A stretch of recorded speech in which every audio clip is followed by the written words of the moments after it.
우리가 만든 love scenario 이젠 조명이 꺼지고 마지막 페이지를 넘기면 조용히 Hello Beshies! Welcome back to my YouTube channel. So, sa mga nakasubscribe na, thank you so much for clicking the subscribe at thank you so much sa pag-subscribe, no? So, sa mga bago pa lang dito o kakarating pa lang, so, hello, my name is Brixie Guman, a newbie YouTuber, and please don't forget to click the subscribe button at katabi niyang notification bell para updated ka sa mga videos na aking i-upload. So, tama yung nabasa mo dahil ngayon, itong video natin today, so, itong bagong video natin today for another video, ano ba talaga?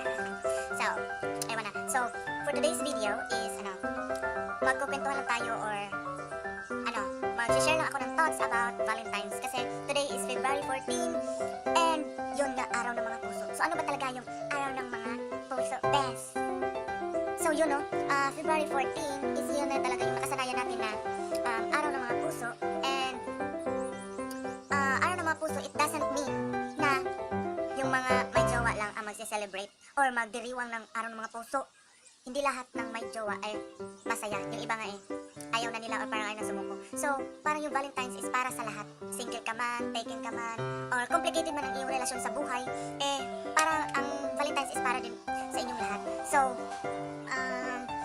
Valentine's is para din sa lahat ng mga nagmamahalan, no? So, yung pagmamahal mo sa iyong parents, sa iyong teachers, sa iyong kaibigan, sa iyong sarili, at pati na kay Lord, yun yung tinatawag na Valentine's. Pwede mo namang regaluhan yung sarili mo ng chocolate, bulaklak, or i-treat mo yung sarili mo dahil hindi naman lahat talaga ng nagkakaroon ng boyfriend or girlfriend ay masaya. So, ayan may pasensya kung may tumunog. So, so kung wala ka pang jowa, no, antay-antay lang din pag may time kasi baka hindi pa ito yung time para sa'yo. So, baka hindi pa, God is working on your love story, no? So, antay-antay lang din.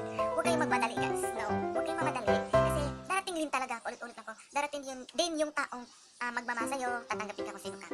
So, kung wala ka mang mares, wala ka mang kadate ngayong February 14, pwede naman kayong kumain naman sama-sama ng family, mag-date kayo ng mga kaibigan nyo. Pero kung meron namang kadate yung mga kaibigan mo, mag-solo ka na lang, mas mabuti yun kasi mas mabuti yun na ikaw na mag-isa na i-treat or mag-date na sarili mo. Kasi pag meron kang kasama, meron kang jowa, dagdag pa rin sa gastos, no? Pero kung totoo mo din siyang mahal, so bakit naman hindi gagastos or mag-e-effort para sa taong mahal mo? So, yun lang ang gusto kong ipahawatig sa video na ito. And kung meron man kayong gustong i-share about sa Valentine's, i-comment mo na yan down below. So, ito lang, wala rin naman kabuluhan itong video natin today. So, that's it, pansit. Basta yun lang yung gusto kong ipahawatig na ang Valentine's is para sa lahat. Love has no gender. Age doesn't matter as long as nagmamahal kayo. Hindi na yan problema kung single ka man, taken ka man, or complicated as long as you find love in yourself, in your family, and especially kay Lord. So, thank you so much for watching and sana meron kayong natutunan sa video nito kahit walay na naman itong video natin today.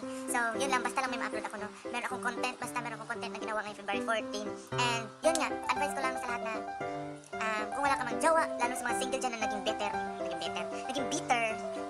hayaan nyo na darating din yung araw na meron din magmamahal sa inyo. So, thank you so much for watching and sana nag-enjoy talaga kayo sa panonood ng video na to kahit hindi naman talaga ka-enjoy, no?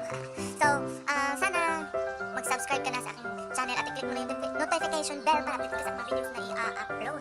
So, that's it for today. Thank you so much for watching and please follow me on my social media accounts na aking ipa-flash after ng aking video. So, thank you so much for watching. Once again, this is Brixie Guman saying, Annyeong! Bye!